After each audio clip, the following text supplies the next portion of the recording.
If you're a regular Geek's Guide to the Galaxy listener, please rate and review us on Apple Podcasts. And I want to give a special thank you to Tin Star in Denmark, who just gave us this 5-star review. It says, "Unrivaled quality content. I simply haven't found anything close to having the same level of quality. The host is so well prepared that most other podcasts I listen to simply pale in comparison." So big thanks again to Tin Star for that great review. All right, so now let's get to our show.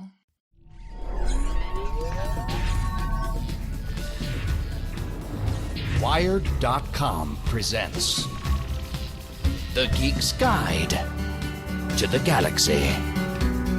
And here is your host, David Barr Kirtley. Hello, and welcome to episode 560 of Geek's Guide to the Galaxy. Today on the show, we'll be discussing seasons 3 and 4 of the Apple TV Plus series For All Mankind. And we previously discussed seasons 1 and 2 back in episode 556. So definitely check that out if you missed it. And this will include spoilers for everything in seasons 3 and 4, so just be aware of that. And I'm joined by 3 guests. So first up, we've got our producer, John Joseph Adams. He's the editor of Lightspeed Magazine, and the series editor of The Best American Science Fiction and Fantasy, and he's also edited more than 40 other anthologies. His most recent projects are the Amazon Original Stories collection, The Far Reaches, featuring stories by James S. A. Corey, Veronica Roth, John Scalzi, Nnedi Okorafor, Rebecca Roanhorse, and Ann Leckie, and Out There Screaming, an anthology of new black horror, which he edited with Jordan Peele. So, John, welcome back. Always good to be here.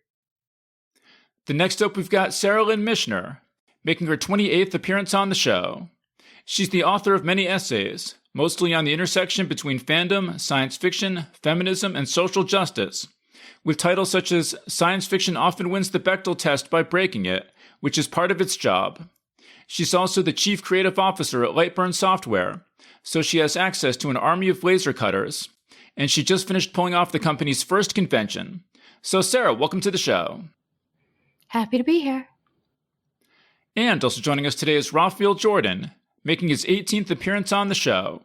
He's written over 25 feature films, including Lost Colony, The Legend of Roanoke, The Immortal Voyage of Captain Drake, and Star Runners. He also co-created and co-wrote Salvage Marines, a space opera series starring Casper Van Dien and Peter Shinkoda, and he's also the lead guitarist of Viscera, an LA-based rock band who provided music for the series. So Rafael, welcome to the show. Thanks for having me back. Okay, so let's start off with Sarah and have you give us your overall impressions of seasons 3 and 4. It's very broad. I mean, I can only think of really specific criticisms and specific things I loved, and we're not really talking about specifics here, but I loved it because I love this show. So even though I do have some minor criticisms, overall, I am so excited. This is one of those shows that I'm just most excited that is being out right now. And I hope it gets to all 7 seasons.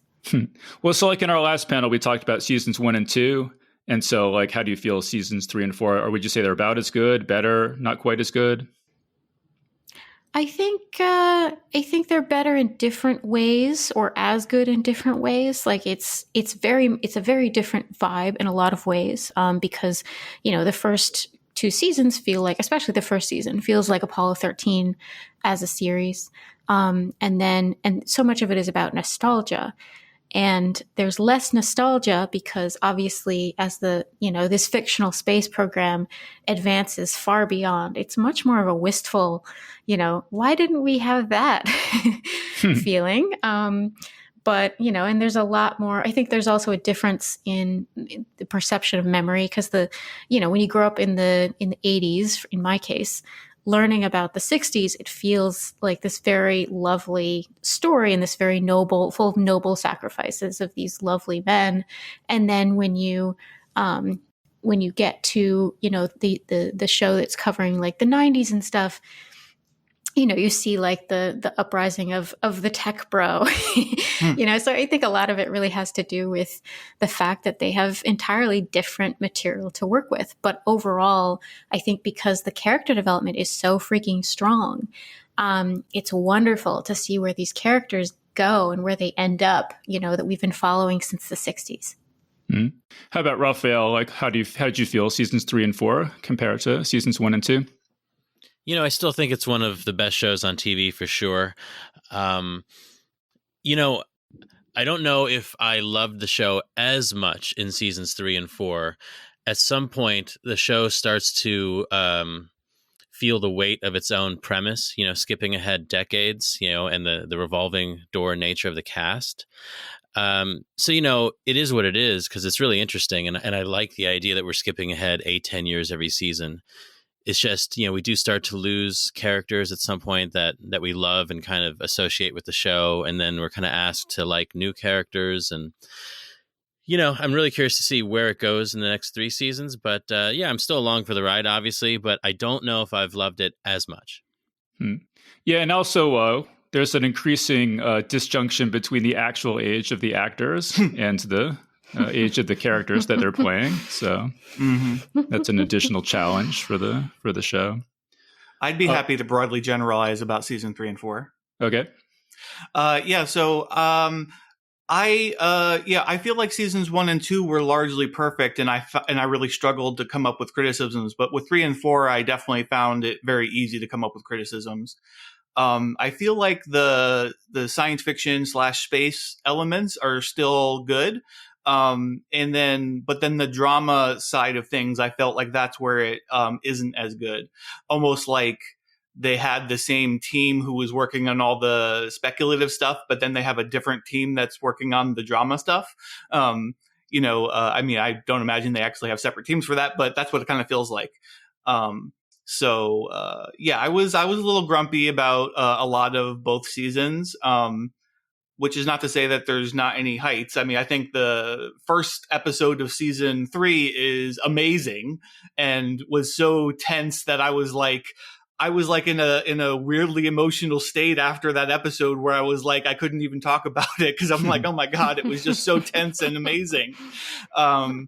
Unfortunately, I feel like that was the peak of season 3 and 4. So, I don't know that would have been where I would have wanted the peak to be, but for me, that's where it was. So, it never quite got up to the level that I was hoping for based on season 1 and 2. That's interesting because I had like a very specific problem with season 3. But I liked all the space stuff, as you're saying, all the like, science fiction-y future technology, exploration and astronauts. I think if you look at it from the perspective of the 7 seasons being one long story, it kind of makes sense, right? Because in the middle of the story is where things kind of change, and we're ramping up from having this very NASA-focused space program to having all of these different players. And I think that it's possible that part of it is just this structural thing that happens if you have this longer story, especially the ambitions that they have for where they're supposed to end up in season 7. Yeah, but I was going to say though that season 4, I had like one specific, like it's a really, really small thing, but it really, really bugged me that we'll get to. But overall, I was really, really happy with season 4. So, is the small thing like everything Ed Baldwin does? No, I don't want to get into it right now. No.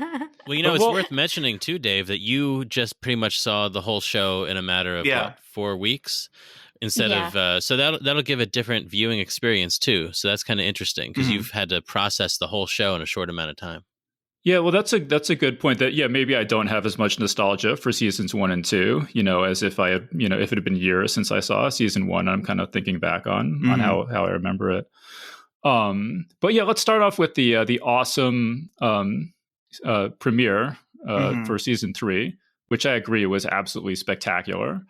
So basically, what happens is that. And there's like so many characters. You guys might need to help me out with some of these details. But let's see. So basically, Ed Baldwin's wife, Karen, is now divorced from him and is remarried to Sam. What was his name? The sort of tycoon guy. Yeah. Wait, was she married to him or just business partners with him? They're business partners and they're in a romantic relationship. Oh, they are. Okay. I wasn't entirely sure. Okay, sure. He used to be married to Gordo's to wife. Tracy. Yeah, Tracy Stevens. Yeah.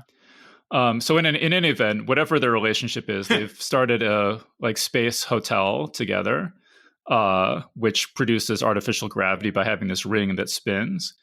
And so some debris from a North Korean rocket or something, comes in and damages one of the thrusters that creates the spin, and so that they can't turn it off. And so the ring starts spinning faster and faster.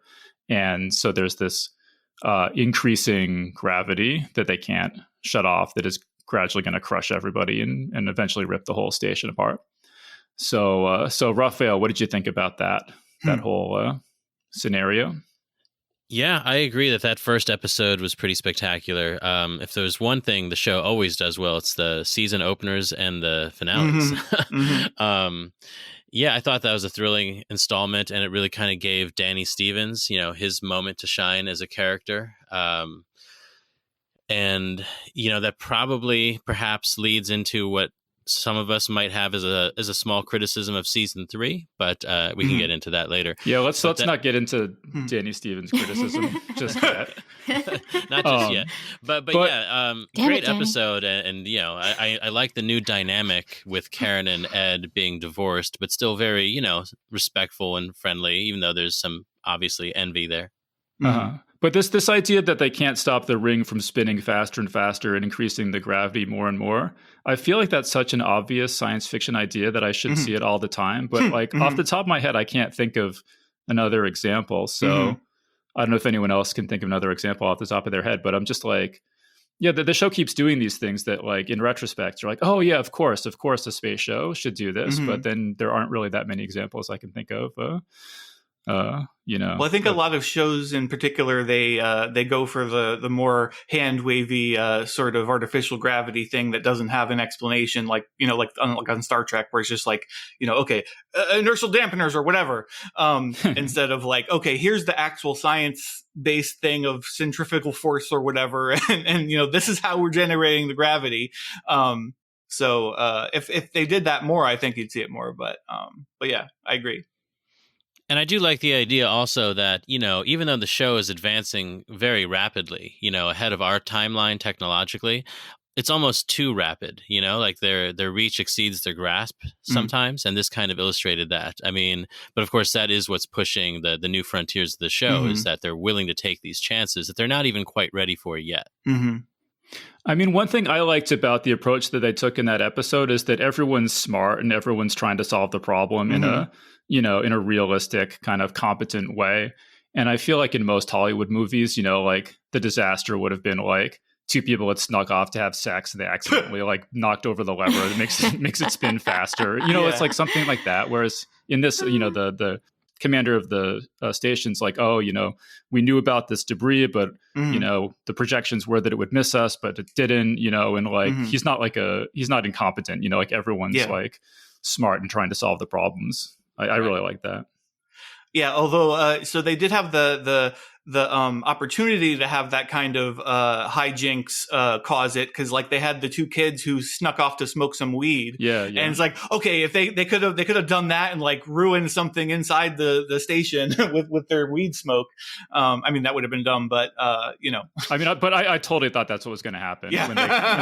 When the two kids go off to smoke weed, I'm like, oh god, they're going to destroy this is going to cause the station to blow up. But so Sarah, any other thoughts on that episode? Like, anything strike you that you really liked or whatever? It's been a long time since I've seen it. I did watch a season 3 recap on YouTube because I did not have enough time to rewatch season 3. But I watched season 3 when it came out. But I absolutely remember being absolutely glued to the edge of my seat during that episode. It was stunning. Yeah, I mean, I'd say that when so I had sort of forgotten my overall opinion of season 3, and so like I didn't really remember like how amazing this part of episode 1 was. I will say like that the first half of the episode felt like kind of slow to me, and then when it finally kicks into gear, it's like it's just like pedal to the metal and it doesn't stop, and it's just like my body was tired afterward from the anxiety of watching that.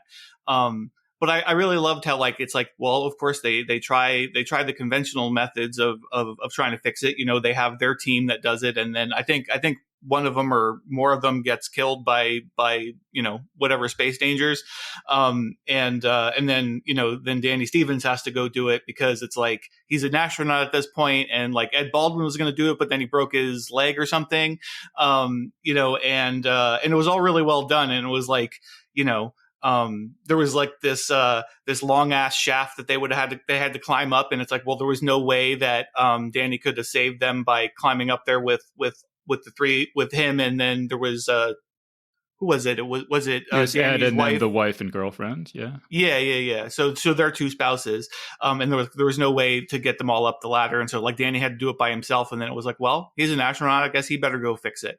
And they were there on the station for Danny to get married, and so it was like the first wedding in space or whatever, and it was like the debut of the space hotel and all that. So, you know.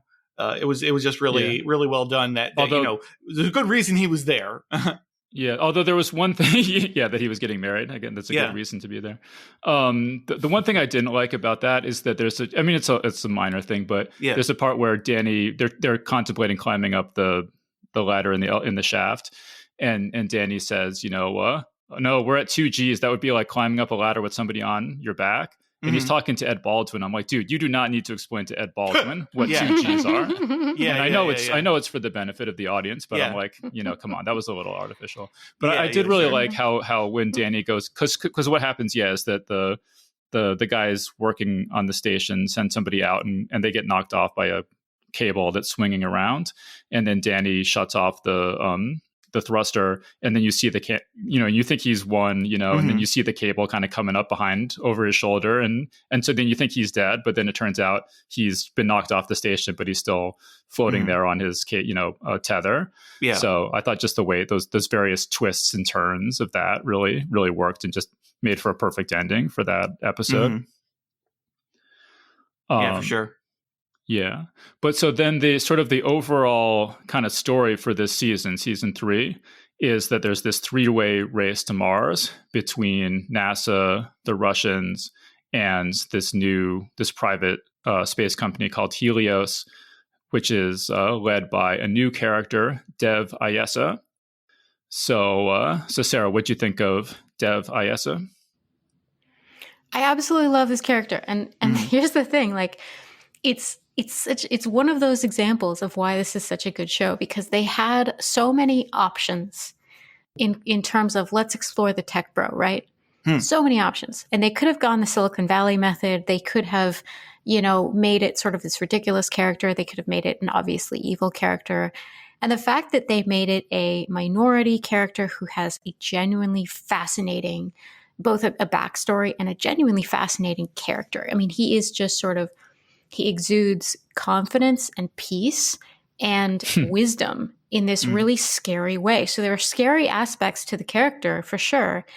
And you're kind of wondering all the time, is he evil or is he good? But at the same time, that's not, treated as a gotcha or a, something that they're ever going to show us, right? Like a card that they're keeping in their back pocket. And the result is obviously that this feels like a much more normal, much more realistic character. And because that's kind of how people are, most of us aren't good or evil. They're a mix. And this guy, is thoroughly fascinating. I love it every time he has a scene. Yeah. How about John? What'd you think of Dev Ayesa? Yeah, no, I mean, I love the character as well. They very easily could have gone for an Elon Musk type a figure instead. And so I really appreciated as well what they did with him. And that also shows this completely different kind of business, because in his company, it's like they don't have offices. They're all just in one communal working space. Like even he doesn't have an office. He's just down there with the workers, and everything is sort of communal. Everybody has an equal vote, and so it's not like they have the board of directors ruling everything. It's like the workers are all voting on everything. And at some point, when they win a prize for or there's like a prize at stake, and if they win the prize, he says that he's going to share it with all the workers instead of like just taking it for him and or the company. So it's like I really like that they showed that aspect of it as well. Yeah, I mean, I really liked how, I mean, at least my read on him was you start out and you think he's just this like good inspirational figure. Mm. And then when he's like, no, we got to get to Mars first, no matter the cost, then you think, oh, okay, actually he's shown his true colors and he's actually, a villain. And then like it sort of settles on like he's this complicated person whose ambition can express itself in both constructive and destructive ways. And you never kind of know exactly, he's sort of unpredictable, but he has this, he's just like mesmerizing the performance. And I really liked that, how it keeps you kind of guessing with him. See, Rafael, anything you want to add about Dev or Helios or any of that stuff? Absolutely. I thought season 3 did have a lot of sensational aspects, and at the forefront of that is Dev. He's a great character and played really well by Eddie Kathigi. I love the 3-way space race aspect to Mars. It definitely, evoked shades to me of 2010. I love that movie growing up. The Russians and the Americans both trying to get to Europa, but like competing missions. And and I also 5. Thought like, Jodie Balfour's character, Ellen, her character arc this season is pretty fantastic. So sorry, I drifted off topic there. But yeah, Dev is great, and I think he's definitely one of the strong points of the whole season and going forward. Mm-hmm. John, were you saying something there? Oh, I was just joking that the race to Europa will be season 5 of this show, Yeah, well, hopefully. I mean, last time we talked, we said that the show would probably be renewed for season 5, sometime during season 4, and it has not been renewed yet. So I'm still, optimistic that it will be. I don't know. I saw some stuff. Maybe the strike had kind of like pushed stuff back, and so they weren't on the same schedule as with previous seasons or whatever. But I don't know. Rafael, what do you think about season 5 at this point? Well, I can tell you this much. Thanks to you, in part, I was able to attend that season 4 finale screening here in LA, and that was fantastic. And they did talk about future seasons a bit, and they definitely have full confidence that they're going to see it through. I don't think they've gotten the official word yet, but they're definitely moving forward. I mean, I think they're pretty confident, and they talked about, some of the stuff that's going to be a challenge going forward. Do we need to be careful that we don't go too hard on our criticisms so that, because it's still in the air? Like, I don't want to give anybody an excuse to not renew it. If there's any Apple TV Plus executives listening, just shut your ears to any criticism we might have. No, but I'm desperate for more of the show. I mean, it's one of the best science fiction shows easily that's ever been made. Oh, absolutely. At least all my criticisms are pretty minor. I mean, I feel sometimes we have to try and critique something because otherwise the show is just pretty spectacular. And if anything, it's just the growing pains of this nature, the nature of the show, that it's going to cover so many decades and characters are going to get kind of phased in and out, Yeah. I don't. Is it okay to jump in with specific season 3 overall criticisms, or I don't want to do that? So, I mean, my main problems with season 3 are both Steven's brothers. You took the words away, John. So I had this all set up. You kind of, I was going to say, you can, you can sum up my criticisms about season 3 in 2 words: Gordo's kids. Yeah. I think that's honestly pretty universal. Like season 3 was the first season that people had a critique of. Right. Yeah. And I mean, so Danny just going off the rails and being obsessed with Karen and making all kinds of terrible decisions is one thing. It's like I could have, it's like that was like kind of frustrating for obvious reasons. But like the real thing that like was really bugging me was what's the other brother's name? Jimmy Stevens, like him becoming like this conspiracy theory nut. Like it was really upsetting to watch, although it was also upsetting at how like actually believable it was that people would be doing that. Cause it's like, there's this group that like doesn't believe, that the rescue happened on the moon, that the Stevens parents did, at the end of season 2. It's like, they don't believe that happened. And eventually they go and they steal like this awesome statue that NASA made of the two of them in the, like, you know, the duct tape spacesuits they had to, you know, jury rig. And it's like the fact that even the son of those people fell into it. It was just like, it was kind of like just too upsetting that it was feasible that might have actually happened in real life. Can anyone just explain? I mean, I was pretty disengaged in that storyline, so maybe I just wasn't paying attention. But like, I was always sort of confused about the conspiracy theorists. Like, what did they exactly believe, and what were they trying to accomplish? Like, does anyone feel like they have a grip on that? Yeah. I mean, I think they thought that NASA was just lying to the people about all kinds of stuff. And like, no, I get that. I get that. But what stuff? Like, what do they think actually happens? Right. Yeah. I guess I don't know that part. No. And why? Like, what did they expect to accomplish with blowing up NASA, the build? Like, did they have some? Well, I mean, you know, every group that operates that way is sort of directionless. That's sort of the point. The whole, you know, like people, even what happened on the 6th, right? You have a group of people who think, oh, this is totally going to work out for us because clearly Trump has been, you know, wronged, and therefore it doesn't matter if what we're doing is massively illegal because we believe that he's been wronged, he will clearly be reinstated and he will clearly pardon us. And so you have all of these leaps of logic, which is the point, right? People who do this kind of thing struggle with logic. And so I think that, you know, for the most part, it was enough that they just had this fringe group that believed that this didn't happen, just like we have this fringe group that believes that the moon landing didn't happen, just like we have flat earthers, despite overwhelming, you know, evidence to the contrary. So I think that that's all that they kind of needed to have. But I will say I was mostly annoyed by the way that they handled a lot of those plot lines and kind of bored by those scenes. Yeah, I guess my personal feeling is that it's not enough of a justification in fiction to say this is something that really happens. You know, like like it has, like, all sorts of like things that are stupid and boring happen in real life, and there are crazy people and stuff. But like in fiction, it needs to be compelling to watch. And I just didn't find that storyline to be compelling. I was always kind of like, oh, whenever we got back to that. Because, you know, I know one thing about in the season 3 finale, part of their plan was to take over the screens and the broadcast at NASA and send out a manifesto. But then Karen finds the bomb first, and so they're not able to. But for the life of me, I can't remember what the manifesto was. Right. I'm thinking, I can only assume they just didn't want so much money and resources being pumped into the space program. I mean, that's something that I don't know.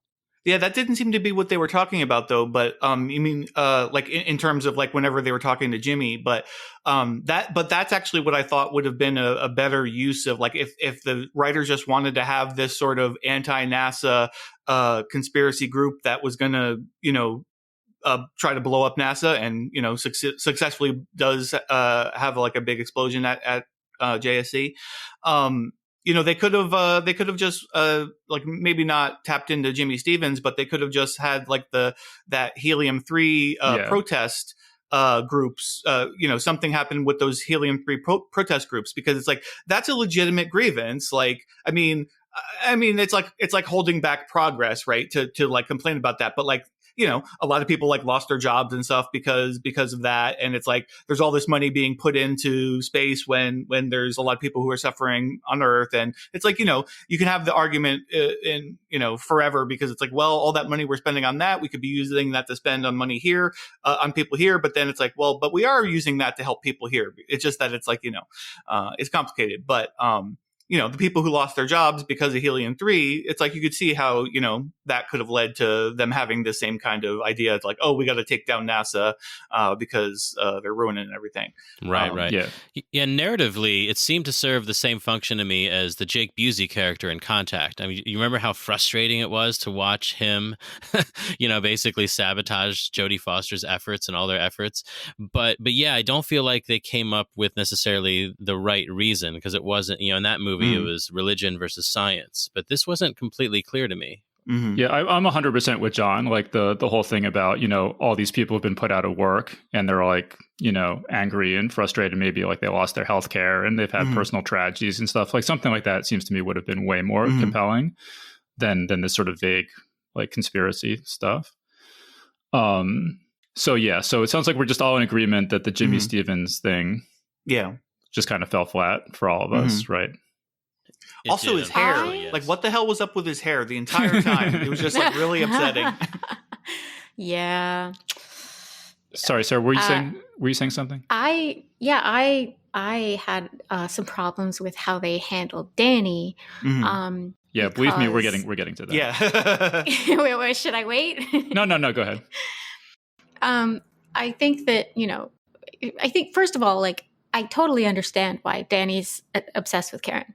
He and Karen are completely trauma bonded to each other. Okay. Because when Shane died, both, for Karen, Danny was there while Ed was absent. And I'm not saying that Danny was there romantically because he was a child, but it was always the three of them because Tracy was absent. So for Danny, Karen was there, and he probably was, a kid who had a crush on this very beautiful woman, while his mother was absent. And so the three of them they show the three of them together a lot in like season 2.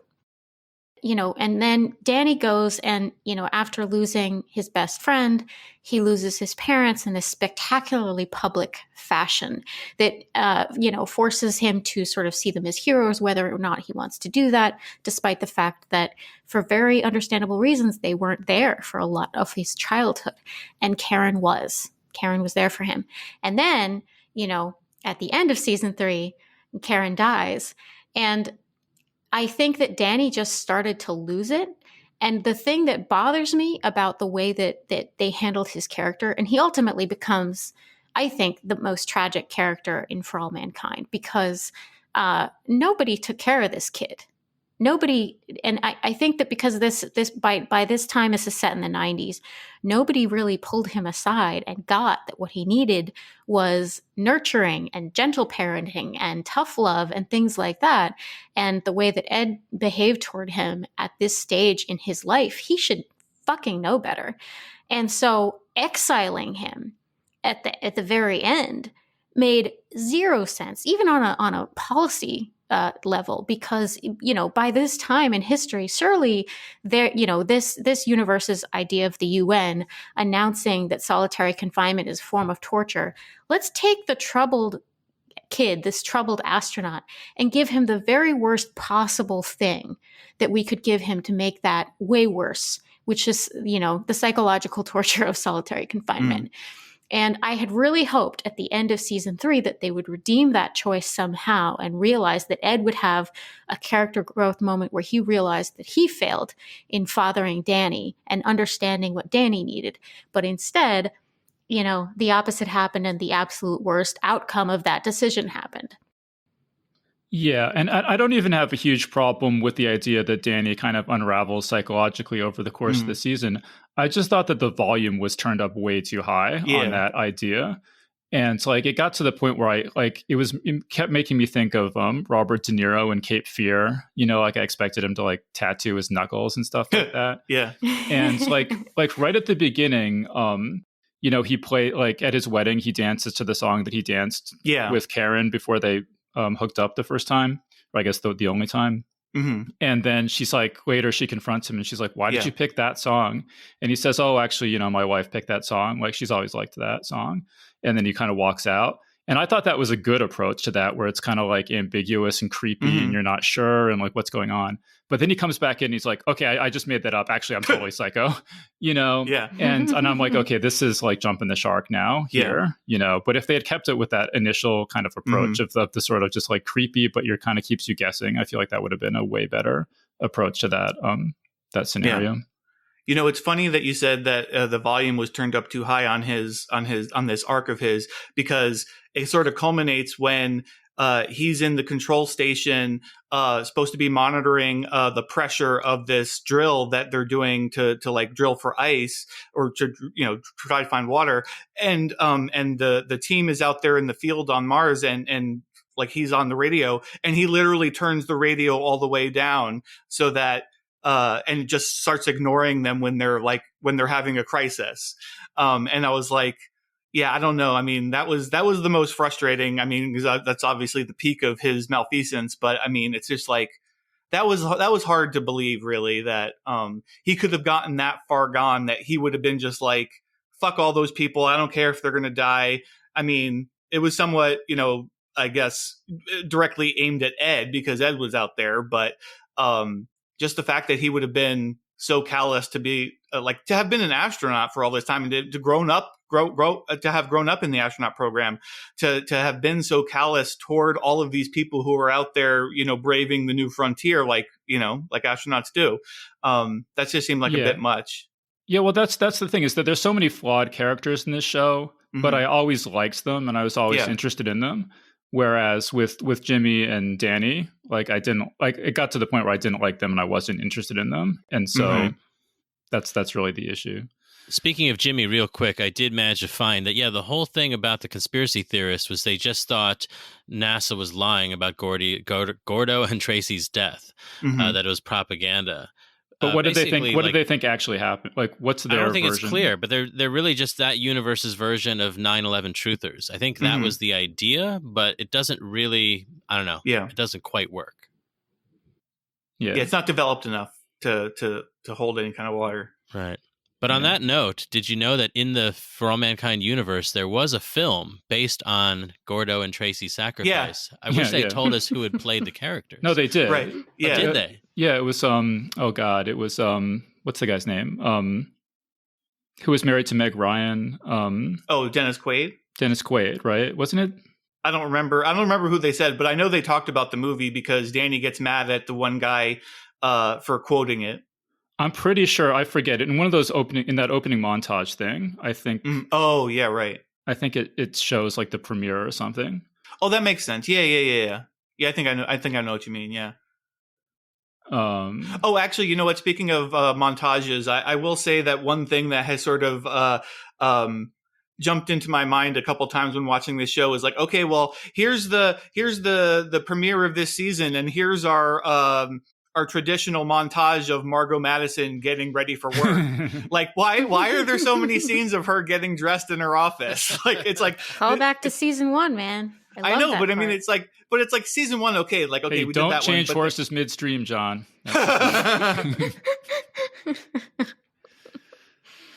I mean, it shows who she is as a character. She's never had much of a personal life other than this, you know, sad Russian guy. And so it's 100% consistent, you know, to me with the character. And it's a nice way to tie, you know, the storylines together and make them seem more cohesive, is to have little character moments like that, you know, between that and her Tootsie Rolls.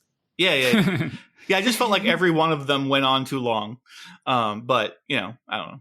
I mean, I was so invested, though, in her relationship, the relationship between Margot and Sergei. I just loved everything about it. I wanted them to be together so much. Yeah. You know, and it got to the point where, like, you know, I forget, it was episode 8 or 9 or something of season 4. I was like, okay, I got to just watch one more episode because I just got to see them get together, you know. And then I was cruelly thwarted. Yeah, exactly.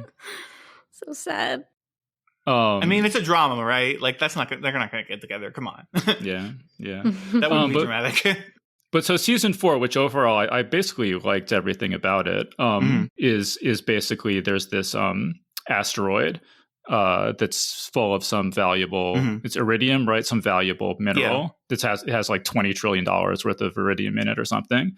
And so everybody's scrambling to to get hold of this asteroid and bring it back to Earth so they can mine it. But then the colony on Mars, there's this faction which is like led by Dev and Ed, who is kind of like, oh, actually, if we could kind of like hijack this this asteroid and bring it into Mars orbit, then they would have to keep the space space exploration going, because there'd be just so much value that they would need to keep supporting the infrastructure and everything. So it was like this ultimate like heist movie kind of thing.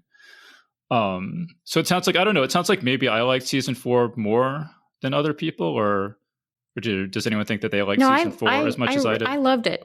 Okay. I thought it was great. I think it's just, it is a little jarring when a lot is asked of the viewers in this show, and I actually really like that. It also causes me to be concerned that we're not going to get the 7 seasons that we deserve. But I think that they brought in a whole lot of new characters for this season, and we are also seeing all of the original characters start to get very old and die off. And I think that, the new characters are completely engaging, and so it works.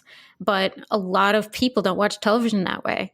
And so it's asking a lot of the audience. And I'm, hopeful that we can be good audience members enough to deserve more seasons of this, because I don't have a problem with it. I love it. But it's one of those things where it's like, same thing happened with that Ridley Scott series that was so I'm the Wolves one? Yes. Oh God, it's so esoteric. I never actually saw it. I heard it was good. Something about wolves, among the wolves, or something like that. Yeah. Raised by wolves. Anyway. Oh yeah, right. Raised by wolves. That's what it was. Yeah. Yeah.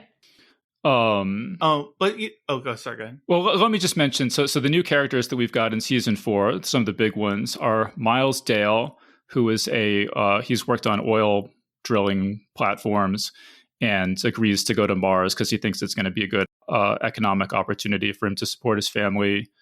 And then there's Samantha, who's like another person in a sort of similar kind of job on Mars. And then there's Irina, who's kind of like some sort of high-ranking KGB official who becomes head of the Soviet space program. And then Eli, who's the new NASA administrator who comes in because Margot defected. But John, were you going to say something, or do you want to pick up on those characters? Or well, first of all, I was going to say, just before we fully transition into season 4, like there's a lot of dope space stuff that happens in season 3, like especially toward the end of the season. So I don't want to like gloss over all that. I mean, we don't have to talk about it in detail, but just to say, like, there is so much like cool stuff that happens with the end of the the space race and everything to get to Mars, including like a daring rescue of a failed ship, and a surprise that happens, discovery on the surface of Mars that was totally unexpected. Part where they have to put Kelly on top of a launch vehicle and have her sort of like jet to get back into orbit. And because she got pregnant, and they needed to get her off of the planet and back into orbit in order to keep it so that she doesn't die during childbirth, and probably that also the child doesn't die. But yeah. So that's just another thing, another cool science fiction scene that was still, you'd think it would be obvious, but it was sort of still fresh and surprising. Yeah. But then into season 4, like I was just going to joke with the asteroid and orbit and everything. It was like I was like glad that it didn't turn out that they didn't accidentally slingshot it towards Earth and like have it be plummeting towards Earth, where it was like became like a deep impact situation. And I was like, oh, okay, well then Miles is going to have to lead the team to land on the asteroid and then blow it up with a nuke, because that's what you do, right? Like I think that's just science. Everyone agrees that if that's what's happening, you should do that. I was surprised that never even came up as a line of dialogue, because I just rewatched Don't Look Up recently, and my first thought was like, oh my God, why would they intentionally aim the asteroid towards Earth, or, the comet, Yeah. Maybe there is no Armageddon in this timeline. Right. Yeah, this timeline, there was no Armageddon. Yeah. But season 4, I felt like was a little slow for me to get started, and then I was starting to get pretty grumpy about it, to be honest. A couple episodes in, and then I think about episode 5 is when it started to turn around for me, and I got more invested in it. I think it was partially because of like what Sarah was talking about with requiring the work from the viewer, and like, you know, this big transition of characters and such. And I just wasn't as I didn't vibe with them as immediately as I did with some of the others, and maybe I was also missing the other ones. I was also like missing old Ed Baldwin because new Ed Baldwin was terrible. I hated him.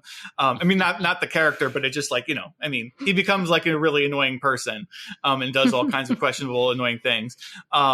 Also, I didn't feel like they did a very good job of his old man makeup, and like it's like his beard and everything. It's like, oh, just what are you doing, Ed Baldwin? Come on, like he's a hero. Can we treat him better than this? Like get the man a razor. Well, I just watched a panel, and he said that for that makeup, he had to get up at 1 a.m. for them to start putting the makeup on, and then like then I don't know, it was like 6 hours or something. That's of makeup. crazy. And it was not worth 13 hours of shooting after that. So. Okay. So yeah, funny enough. I appreciate his service, but go ahead, Rafael. Oh yeah, I was just gonna say, yeah, during the Q&A at the screening here in LA, he did go on at length about that, and it kind of it was funny too, because at one point, after he's just gone on about how hard it was to go through, he's like, "Oh my God, I just realized I'm going to have to do it all again next season." And of course, there was a moment where I think the producers were kind of like, "You just told everyone you're definitely going to be back for the whole season," but. I saw interviews though with Ben Nadivi and Matt Walpert, or one or the other, I forget, where they basically acknowledged that he's going to be. I mean, it would be crazy not to have him back for season 5. Yeah. They've basically acknowledged that they're in the transitional phase of the show, because there's a lot of baton passing. Like obviously, you know, Margot to Aleda. You know, interestingly enough, one of the only characters I think that'll be around possibly for the whole show, if I'm betting, it's Chris Marshall's character. Danielle Poole. Danny, yeah. The fact that there's been 2 Dannys on the show sometimes trips me up. But and the most interesting thing, 2 Sams as well. Like, but what's kind of cool is she revealed during the Q&A, Chris Marshall did, that her character was only supposed to be in the first few episodes of the show. Oh wow! And yeah, she was never meant to be a main character across separate seasons, but it just worked so well. It was one of the things that they incorporated as they went. Yeah. And I think at this point, she's the only character that's going to be in all 7 seasons. Yeah. Well, I love when that happens, and it's like the only TV is the only medium in which that can happen. Really, it seems like, where it's like somebody can come in and be doing a character in the role, and then it's like they just kill it so much that they were like, we got to keep this character around, you know. Well, I looked at her Wikipedia page, and she's been in a shockingly small number of roles prior to this. Like because she's so good in this, you would think she's a like a really experienced actor, but she's not. You know, so she just came in for she had this 3 episode contract, and they just liked her so much that they just kept they just gave her a much bigger role. That was really. She kept waiting to be written off, and it never happened. Yeah, and she is now the youngest of the characters that's been in the whole show the whole time. So if anyone's got a shot, and I think if you do the math, if she's only in her 50s now, so by the end of the show, she'll be in her 70s or 80s. Yeah. Yeah. Well, Jimmy Stevens is still alive though, right? Like he's still around. So he's technically the youngest. Chris, isn't he in prison? Probably. He is in prison. I guess I meant youngest character. That's a character that we actually see in every season. That we actually want to see again. Yeah. I was just going to say on the old age makeup. So like, when I was watching it, I had that thought that it was like, oh, this is like disappointing. And I was frustrated with it. But it was also then underlined because like after this, like Christy and I had watched True Detective season 3, which we had missed. And the old age makeup in that is incredible. It's so good. And it just made the Ed Baldwin makeup look even worse. And so it was just like really disappointing. It makes me think of like Inception, which is one of my favorite movies. And it's like everything except for that old age makeup they have on Saito. I think that's his name. But it's like, it's just the worst. And it's like that kind of stuff just jumps out at me. And it's like, ugh. I want to get Sarah back in here. Sarah, any other thoughts about season 4 that you want to mention? I loved the Margot and Aleda storyline in this season because it was beautiful. Like, I think that this show is really good for having really satisfying character resolutions. And I love that they don't shy away from those things, because for a while it sort of became, the fashion to not have those in favor of some kind of weird realism that nobody wants from television. We want to see our characters who love each other come together and, grapple it out a little bit. And I think that the fact that, just the scene where Aleida sees her in her hotel room for the first time and realizes that she's alive, and her impulse is to just hug her. And, like the fact that Aleida, Margot was her, mother figure and her mentor all in one. And it was a big deal for Aleida to lose her or to think that she had lost her. And yet at the same time, because of that, they had to kind of grapple it out a little bit, because, Aleida had some understandable anger toward her because she didn't understand the full story. And she has this sort of mini arc of understanding. And I think it was really brilliant that Margot tied it to the Operation Paperclip subplot in the first season, and her sort of rigidity at that time in being able to forgive her mentor. But, coming to understand that we end up in situations where we make mistakes that are incredibly complicated, and there's no easy out. There's no correct moral solution. And it cost her so much. And then to sort of, in the end, because she loses Sergei in this horrible and wasteful way, he basically just gets punished for talking to her. Although maybe they knew that he was advising her to, have them skip out together. I don't know. But, the fact that she came in the end, and because she had lost everything she cares about at this point and had no more fucks to give, that's a very dangerous person. And so in the end, there's this triumphant, scene where she's able to kind of help the efforts that are going on over there, to have Mars be its own victor. And it was just really, really beautifully done. But it's centered around that relationship between Margot and Aleida. Yeah, I really liked the way that Margot's storyline developed, because even going back to, I forget when it happened, season 1 or 2, where like basically the first thing she does that compromises herself is she just wants to save the lives of these Russian astronauts, which is this totally understandable motivation. But then it's like, once you have a secret like that can be used as leverage against you, then you just find yourself getting drawn in deeper and deeper and deeper. And, but it was never like melodramatic to me. It was always like, you felt like, I can definitely understand how someone could get themselves into this situation, only having good motivations.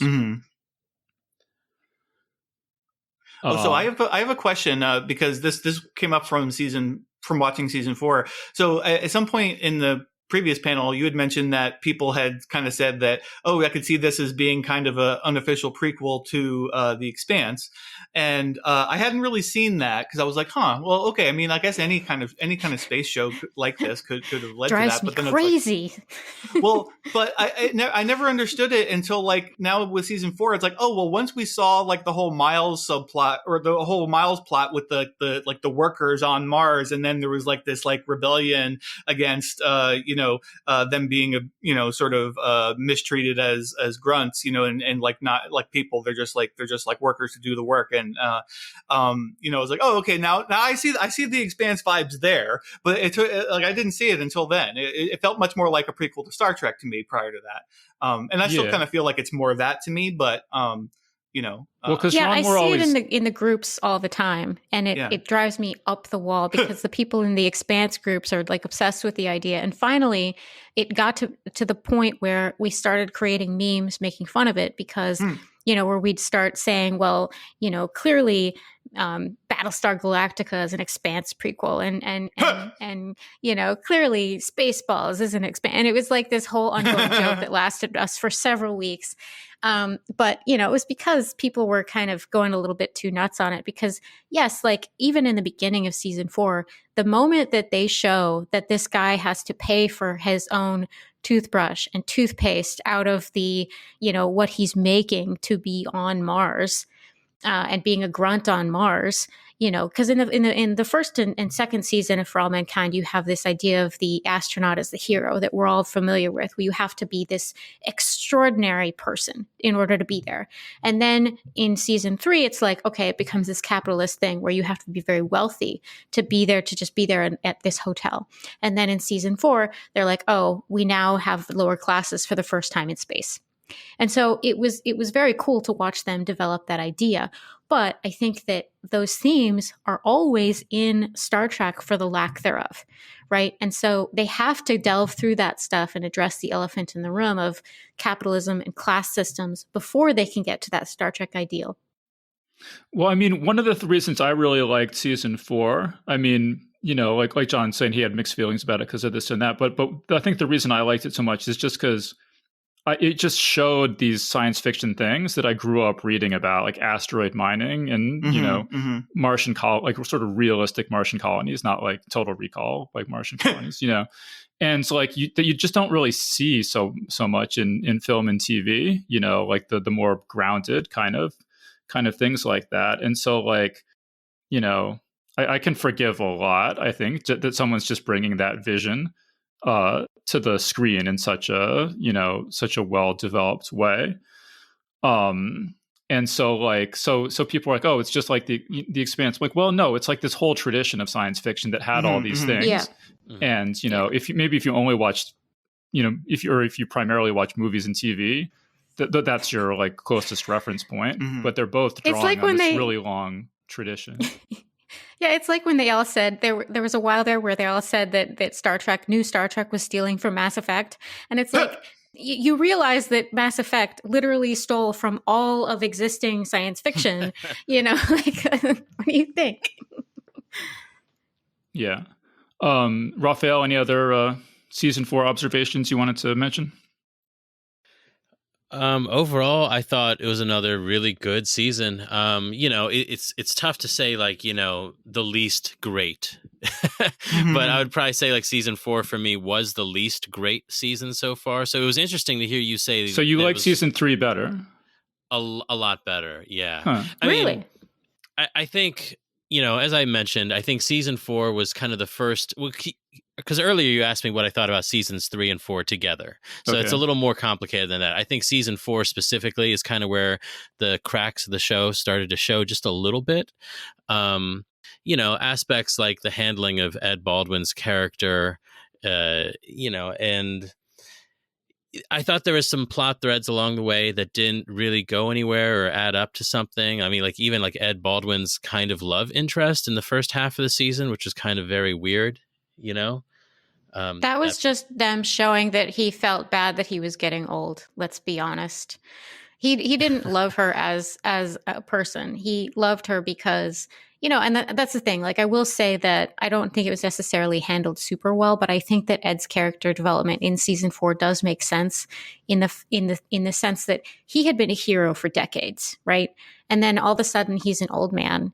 And he's getting sort of cast aside from here to there. And that's a hard thing for, powerful white men to handle and to accept with grace and dignity. We see it happen all the time with celebrities who, as they get older, they get more and more weird. And then they start saying really embarrassing things in interviews, things like that. And they're like, just you better if you just stop talking and just let us remember your legacy.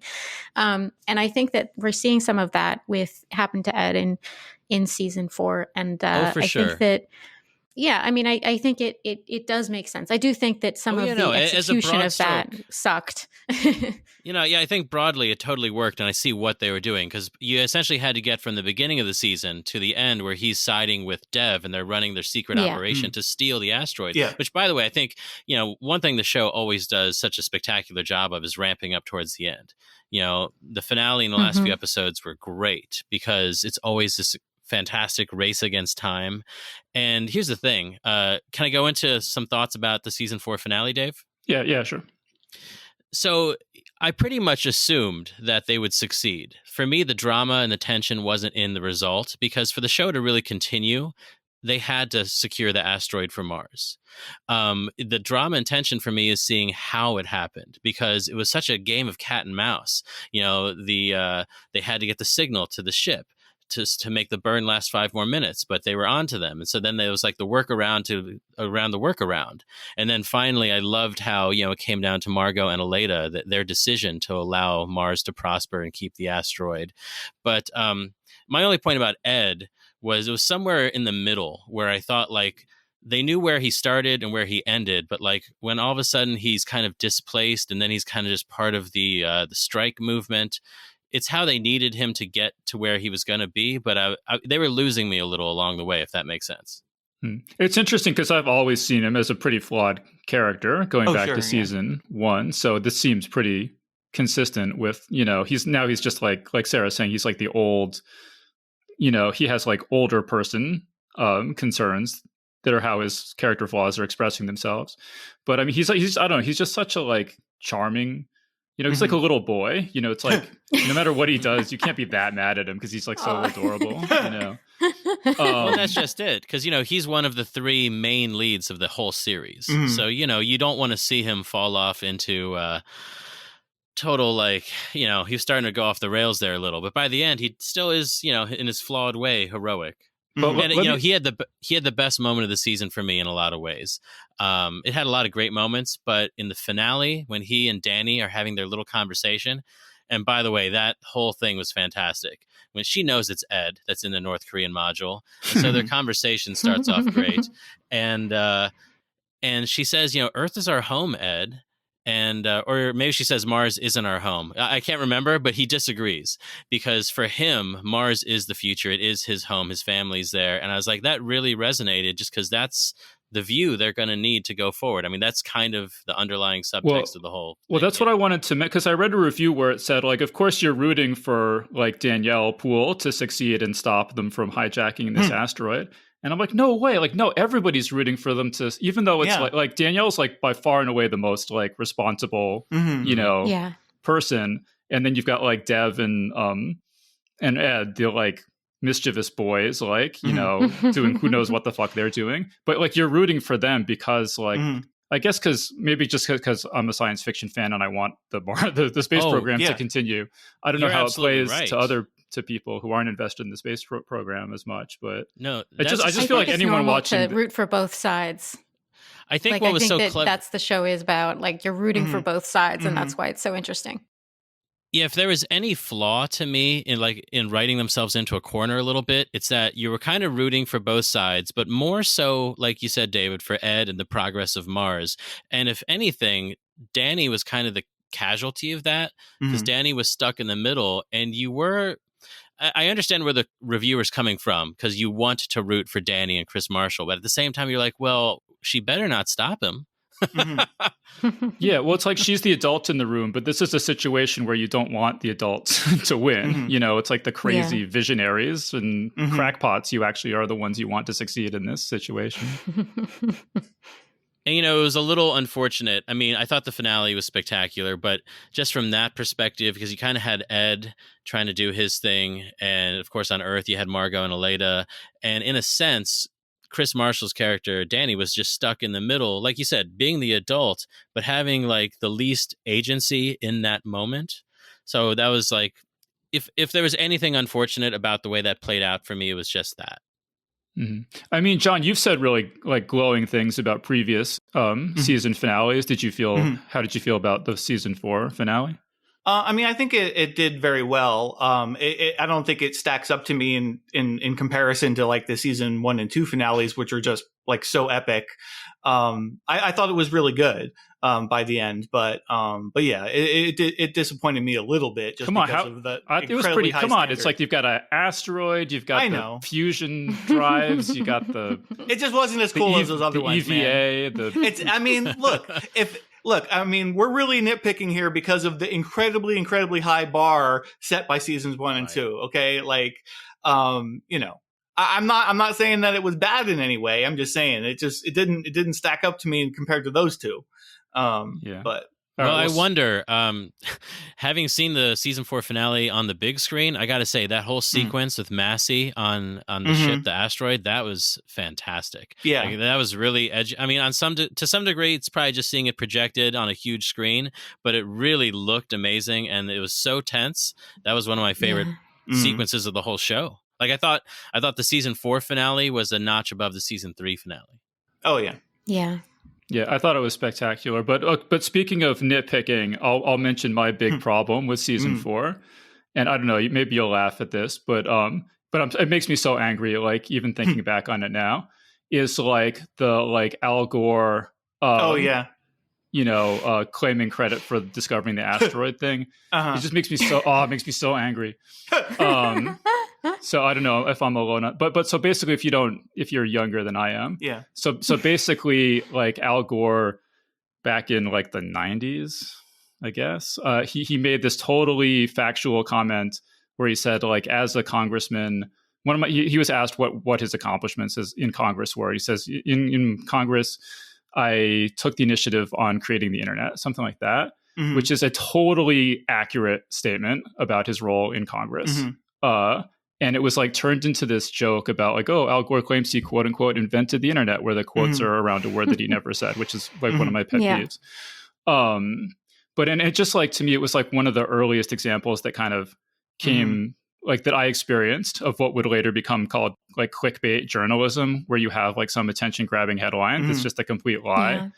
And I'm just really afraid like it's going to be like Marie Antoinette saying, let them eat cake, that Al Gore in 100 years or 200 years or whatever is only going to be known for this one thing that he never actually said. So I don't know. It drove me crazy that they would play into that. And even if it didn't drive me crazy for that reason, it's also like kind of a dumb fourth wall breaking joke. So I hate it also for that reason. So that's fair. That was my big problem. That was my biggest complaint about season 4. I did read that Ben Nadivi said, Gore taking credit for that discovery was one of those moments in the writer's room. They instantly knew they had to do it. And they felt lucky that they had the clips of Gore and Letterman. No, no, they didn't. No, whoever's idea that was should be put in a rocket and launched into outer space, and not in a good way. I mean, in a bad way. But I also thought that they were actually kind of felt like unfairly mean to Al Gore. Like, and as him being president, like the clips that we get of him acting as president, and like, I mean, I don't know. I guess the show's kind of positioning it as like, okay, well, all politicians behave this way, and all they ever care about is getting reelected and stuff. But I was like, come on, Al Gore would have been better than that. No, I was like, they have some personal grudge against Al Gore or something. Like it was so like watching this show, you would think that like Richard Nixon was this really nice guy and Al Gore was this total monster. Like I don't know. It was super weird. But speaking of that subplot, or Al Gore's character on the show, so to speak, Eli Hobson, Daniel Stern's character, I thought was another great addition to the show. Like he added a lot of, like class to it. Not that it needs it, but he was great. I'll have to say one of my biggest surprises was that character did not have a heart attack and die. Like I thought for sure he was going to. And it was going to cause some kind of chaos with whatever mission they were running at the time, because it's like, he was really on the verge, man. Yeah. So, I don't know, any other, Sarah, any reactions to anything we've been talking about? I do love that the show sort of often tells us that progress comes by accident from selfish root motives sometimes. Like in season 1, you see this with the decision to aggressively bring women into the space program in the 1960s, only because they wanted to compete with the Russians. And because they wanted to compete with the Russians, womankind benefited from that massively, right? And it was, you can kind of see in this show that there was more equality in the For All Mankind timeline than there would be with anything, with ours. And then you see it in the end of season 4, because Ed and Dev are leading this heist. I mean, Ed, you can kind of see that Ed is doing this because he's having a late life crisis more than anything else. Like, I don't think that Ed really understands the class issues here. I think that he wanted to, be a part of one last mission where he feels like there's a real mission. But I think a lot of it is this sense that he feels like a loss of identity and aging and a fear of aging. And then Dev, of course, has these mysterious, reasons for doing his thing. And so it's really interesting to me that the show recognizes that, how often there are these moments in history where because some global entity needed to compete with another, it dramatically alters history, sometimes for the better. And it's just a kind of neat thing to watch in this show. Well, but that's consistent with that too, because like in season 2 or 3, like when they don't choose him to be the Mars mission commander. I guess it's season 3. Oh, yeah. And then he's like, okay, well, I'll be the mission commander of the Helios thing. You know, it's like he's so driven by, pushing back spitefully against people who haven't given him what he wants. Yeah. Yeah, actually, that was a really good character moment for Dev as well. When Ed gets hired as the mission commander, and they bring him to the bridge, and it's like they're showing him around, and they're like, "Oh, this is all automated, basically. You don't really ever have to do anything." And then Ed was just like, "No," and then like Dev listened to him, and he was like, "Okay, we got to rethink this entire thing to base it on the needs and wants of our commanding officer here." And so I was like, I really appreciated that and thought that was a good character moment for Dev, that because it's like he had this very like we were saying, like this tech bro mentality and thinking like, oh well, we'll just automate all of this, and so I thought that was cool. Okay, but so like as I was just doing research just this morning and stuff, like there's just like every headline I read was either like this is the best science fiction show ever, like it's so good, or like why aren't you watching this? Why is nobody watching this? This is so criminally underrated or underappreciated. So I just like to touch on that a little bit. Like, is there any way we can get this show more people watching this show, or like why aren't more people watching this show? There seems to be a lack of awareness, I think, about what the show is exactly. Like, I'll admit, I was late to the show. I don't think I started watching till season 2 because I didn't really realize what it was. I can't remember. But even my girlfriend, I got her caught up really quickly. She didn't really know what the show was about. She knew it had something to do with space, but she didn't know it had to do with the alternate timeline, and all the issues that the show addresses. So I don't know. I'm glad Apple is seemingly happy to keep making it, even though not a lot of people seemingly are watching it. But well, I mean, I didn't start watching it until like 4 weeks ago, so I guess I'm not really in a position to. Yeah, you're part of the problem, Dave. To judge, but I mean, my. I watched it from the premiere on. Okay, we know. But my impression of it was like, oh, this is like an alternate history about like it's set in the 70s or whatever, and it's about like the Soviet Union and NASA astronauts on the moon and stuff, which is like cool. That sounds cool, but like what it actually is actually way more interesting to me than that. So I think that's part of the problem, is that season 1, set the expectation for kind of what the whole show is, but the whole show isn't actually that. That's just season 1. And of course, the longer the show goes on, it becomes more science fictional, which is kind of half the appeal, but it's also the challenge for the filmmakers because, like they've been trying to keep it grounded in a realistic alternate reality. But and to Sarah's point, yeah, it's been interesting to see how much of one of the stronger themes to me is just that, the space progress and the program, it only exists and all these things that they're doing better than us because of, competition or perverse incentives.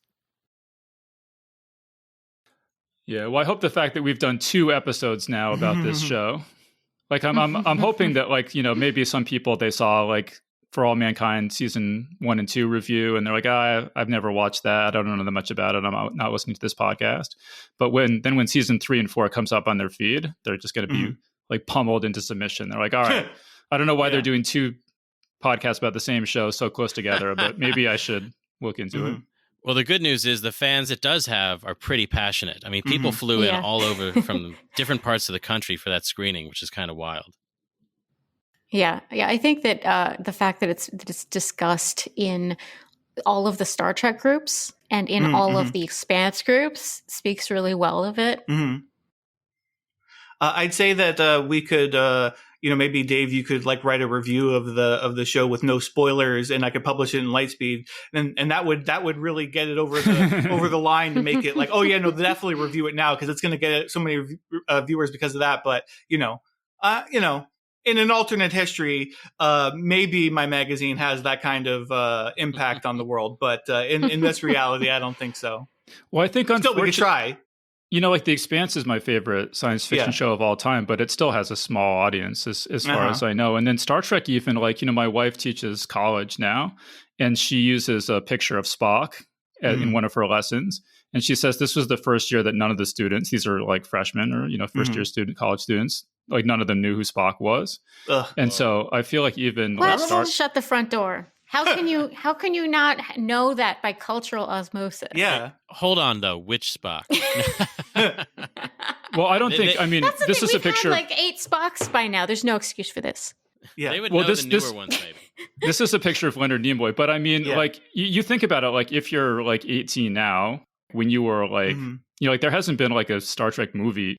I forget like how old you would have been when the last like movie came out, and then like the shows are like off on Paramount Plus, which I don't know like how many people subscribe to. So it's just like even Star Trek right now, like if you're like, oh, even Star Trek, like all Star Trek fans are talking about the show, like even Star Trek, I don't know if has like enough like cultural juice at this moment in history to like propel a show to to popularity. Unfortunately, I mean, I'm totally with you on the sentiment. Obviously, I think it's an outrage. Obviously the American educational system is failing completely. Yeah. Speaking of education though, one thing I really appreciated is that I don't know when this started. I think maybe it was in season 3 and 4, but they it started saying at the beginning of each episode, like, stay tuned after the episode for like, a science, a breakdown of the science in this episode. And like, I thought that was really cool. I'm glad they did that.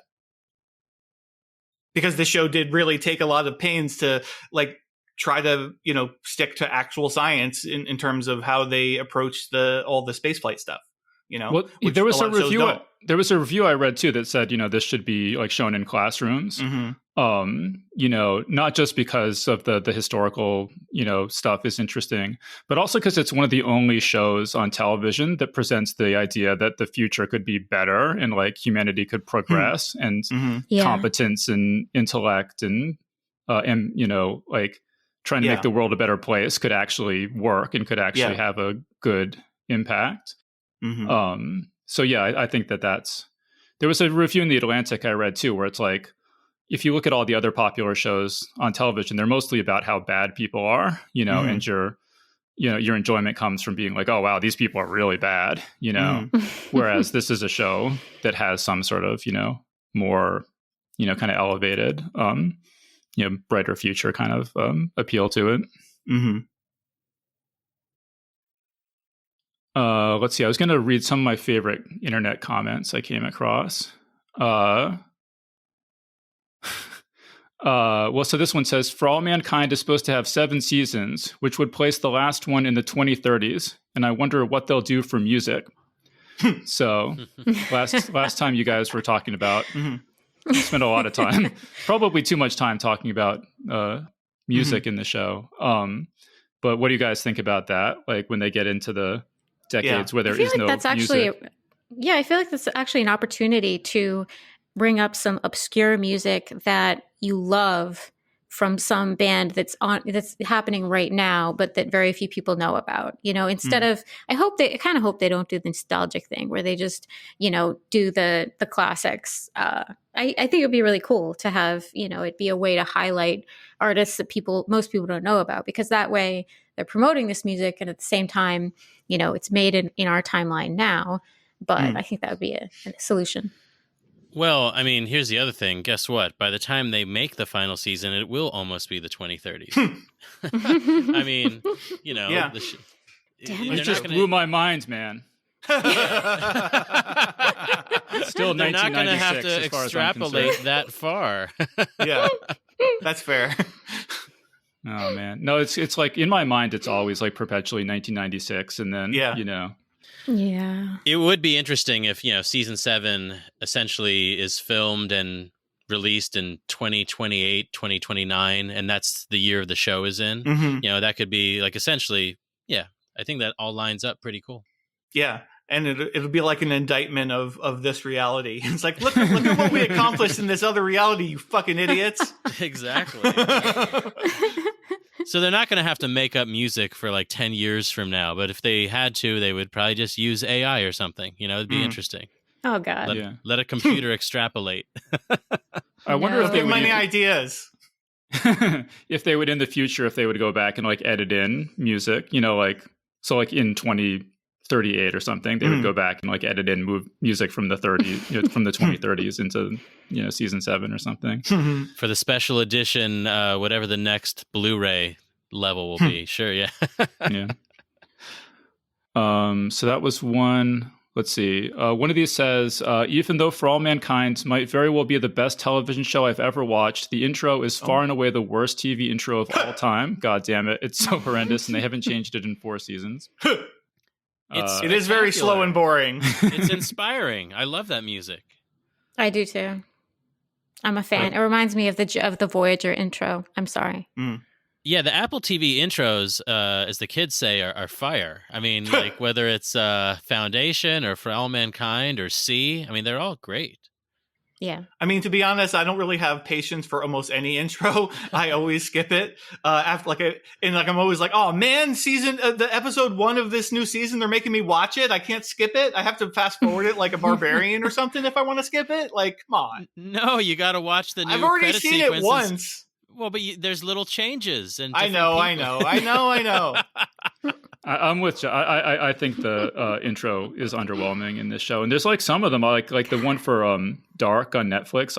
I never skip that one. I found it mesmerizing every time, but this one I just like skip it right away. Yeah, there are shows like that I agree. I don't skip them. Like the intro to Westworld was just amazing because of like how great the music was and everything. I just wanted to hear the music every time. Yeah. But yeah, this one isn't like that for me. It's just like, it feels like it's too long and it's like, I don't know, it's too slow or, no offense to anyone who likes it. It just doesn't, I'm not into it. I mean, I'll agree. It's not as good as Foundations because that is just unbelievably good. Yeah, that one's pretty cool. I forgot to mention. Okay. So, I guess Rafael, you saw the thing about the Easter egg in the last shot of the, season 4 finale. Do you know what I'm talking about? Which Easter egg?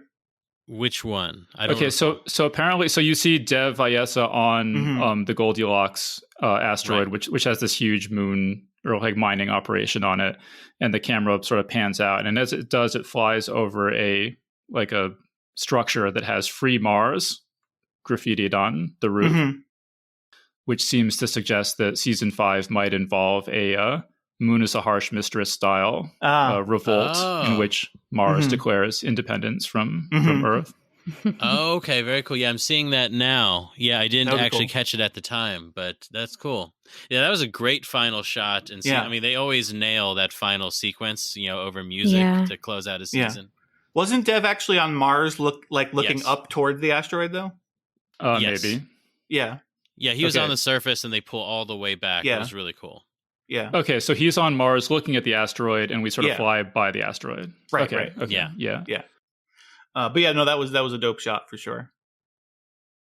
I obviously have no idea what their plan is, but it does seem like we're going to get essentially like a Mars arc on the show, like seasons 3, 4, 5, and then we're probably going to start getting beyond, into the because Ron has every intention of bringing a starship or a ship into this show at some point, and there's got to be a Europa season. So gosh, can't wait. Either that or aliens. Maybe not Vulcan, but no aliens. Please, no aliens. No, it was funny actually in the Q&A. Like Joel Kinnaman has apparently been agitating for aliens ever since season 1, and they're like, "No, we're not doing aliens." Shut up, Joel. But Europa would be awesome. I mean, there's like that movie, The Europa Report. That's like the only thing I can think of that has dealt with Europa, like in movies and TV. Yeah, maybe there's something in The Expanse. Well, I think Rafael, you were saying is that a plot of 2010? They do. Oh, very much so. Yeah. Basically, the Americans and the Russians are each mounting missions to Europa, and it's a space race kind of thing. It's really cool. No, I've actually never seen 2010. So. Oh, okay. Oh gosh, I feel like I'm always advocating for that film because 2001, of course, is the timeless classic, and 2010, I guess at this point, is just seen as an afterthought. But it's a fantastic film in its own right, and it's far more accessible. Like I have to be in a really particular mood to sit through 2001, but Need a lot 2010 of is just a weed. great movie. Yeah, I mean, maybe I I'll think check it's it. a lot. It's a lot easier to sit through 2001 if you fast forward through the monkey part at the beginning. Like, it's Yeah. like, why is it so long? If it was like 2 minutes long, like, okay, sure, I approve of this. But it's like 45 minutes. Come on. Yeah. I mean, 2001 is cinema, simple and pure, But like, Yeah. 2010 is just a damn good movie. So like, tonally, stylistically, it couldn't be any more different. But it's worth watching. Yeah. That's interesting because I feel like I've heard it was kind of like, I don't know, sort of not necessary. But if you say it's good, maybe I'll check it out. Well, And at the I very mean, least, I think you'll see some parallels with season 3, and you'll enjoy it. And I mean, I think Arthur C. Clarke actually wrote the story for it, didn't he? I mean, because there is a book that is called 2010 as well. I'm pretty sure. Oh yeah, well, there's although more. I don't know if it came. They I don't keep know if going. it came out. Yeah. But I mean, I don't know if 2010 came out like as a book or if it was just like novelized from the screenplay or something. But I mean, he was involved in some way anyway. All right, cool. So we should get into some final thoughts. So Sarah, final thoughts on seasons 3 and 4 of For All Mankind. I think everything's pretty much covered that I can think of. Although since we've just talked about Arthur C. Clarke and Star Trek and all of that, I thought it was kind of hilariously cool in this weird way. And that, given everything that we've been talking about, that, there was this lander that was set to deliver ashes of Gene Roddenberry, Melville Barrett, Arthur C. Clarke, and like something like 70 people onto to the surface of the moon, I think. And then something happened with fuel, and they had to basically let it burn up in our atmosphere. And so I just think it's very like fitting. It's like more romantic to me, I guess, that instead of the ashes of these wonderful people being on the moon, that they burned up in our atmosphere in a failed mission. It just feels, more appropriate somehow and more poetic. But I just felt like that, that was relevant. Actually, speaking of Star Trek, there was a funny thing where I was just reading where, so in one of when Danielle Poole is talking about coming back to Earth, she's talking to her family, and she's like, I'm going to make my granddaughter watch all the Star Trek shows. All three of them. All three of them. and people, there was like, some guy wrote a post where he's like, is this Ron Moore's way of throwing shade on Star Trek Voyager? Because he's like, in this timeline, that show just never existed, because I guess he had some sort of like conflict with the creator of that show. But they cleared that up in this Q&A, where he says in this timeline, the 3 Star Trek shows are the original series, Next Generation, and Star Trek Phase 2, which was this other Star Trek show, which was going to follow the original series but never got made. But in this timeline, it got made. So that's what that was a reference to. But no DS9 or Voyager, though, huh? I guess not. Okay. But John, final thoughts. Well, like I said, I mean, I overall enjoyed both seasons. I had more criticisms than I had for the first 2, but I think it's still a fantastic show. It's still definitely one of the best science fiction shows ever. Everyone should definitely watch it so that we get the full 7 seasons. Because no matter how many quibbles you come up with or even legitimate grievances, I mean, there's so much cool like science fiction space stuff on this show that it more than makes up for any kind of missteps with whatever drama elements that they've gotten in there, I think. So yeah, thumbs up. Yeah, I mean, I love season 4, so I'm definitely looking forward to season 5. And like, I really hope they announce that it's been approved or greenlit any day now. But so Rafael, last word on For All Mankind. As the producers themselves said, it's a transitional season. And I think, you miss characters that we've had before, like Karen Baldwin, Ellen Wilson, Molly Cobb. It was the first season without any of them. But even with the diminished roles of some of our other main characters, Ed Baldwin, they still shone really brightly. Like Ed, Margot, Danny. It's a fantastic show, and I still, I'll always keep watching it week after week. I mean, it's great. Yeah, I mean, I had tears in my eyes when we found out that Danny was still alive at the end there. Like, that was, I'm definitely, because apparently she suggested that they could kill her off because they said, because they just had this sort of like pattern of having some big twist or death or something in the finale. And she said, just like reading all the fan commentary, I know it would be this epic, gut punch that nobody would ever forget if Danny were to die in the finale. I can tell you this much. At the screening here, when it was revealed that Danny was alive, the audience cheered and clapped. I mean, they loved it. And I honestly think it's interesting that seeing the reaction like that, I do wonder if it can inform the creative decisions. I think she'll be around the whole show. That's my prediction. I mean, I just feel like they're not getting her back into space after this. So I don't know like what role she'd have in season 5, but I was really. Does anyone know what happened to Wayne? I fucking loved Wayne Cobb. Yeah. And like, he was just gone. Molly died in the bombing, and then they never mentioned Wayne. Yeah. I mean, by nature of the show, it has to be kind of brutal, I guess, with all the myriad supporting players. I mean, there's a lot of characters that we only know in how they relate to characters that are part of the show. Once those characters are dead or gone, then those storylines are just gone. Yeah. Karen should have said something about Wayne before she passed, I think. Somebody fucking loved Wayne, man. Maybe he's still alive. I really missed Chantel Van Santen. She's so fantastic in the first 3 seasons, and it's not the show's fault, but it's just, oh gosh. Which one's that? Karen Baldwin. Karen. Oh, that's Karen. Okay. I mean, I actually kind of, I'm not really, I wasn't really sold on them killing Karen off. Like, I don't know why she had to die in that. It's like they could have just, let her fade into the background. She could have just been a character that didn't continue on in the show without her having to die. But, okay, sure. I know, drama, whatever.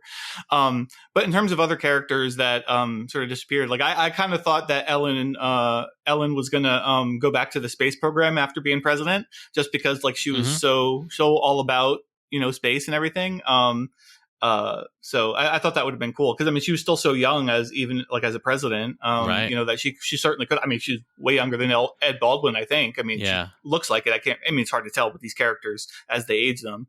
I mean I thought that would have been cool. It wasn't space related. Maybe she'll be president of Mars.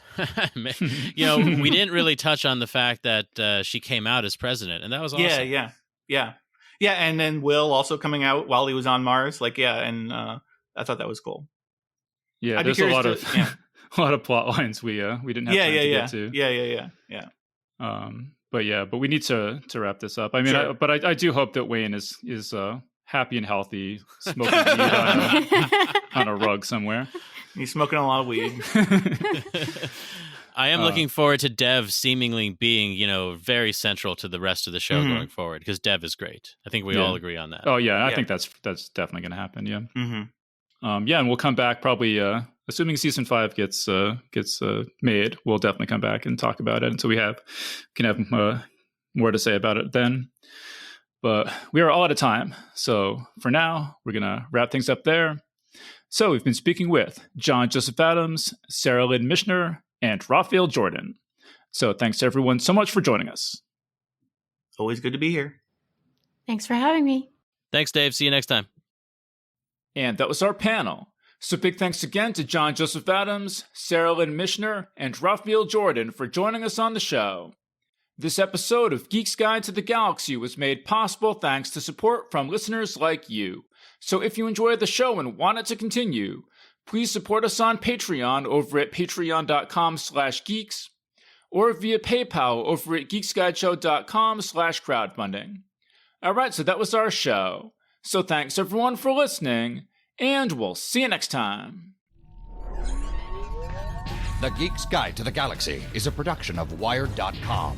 For more information about the show, visit geeksguideshow.com. To learn more about your host, visit davidbarrkirtley.com. Music and voiceover produced by yours truly, Jack Kincaid. If you enjoyed this program, tell your friends. If you didn't enjoy it, tell no one.